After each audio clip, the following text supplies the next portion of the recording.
Hello everyone, welcome back to For Engineering. In today's lesson, I want to show you how to extend in AutoCAD 2024. Let's start. Go to Modify from your drop-down and take Extend.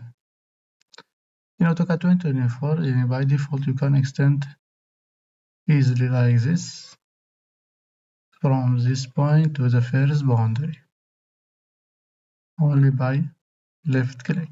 Go to on the line and click left-click. And if you want extend from this line to this boundary, we have to use boundary edge. Select boundary edge and select this boundary and right click and go to this to extend this line. As you see, we can extend from this point to this boundary.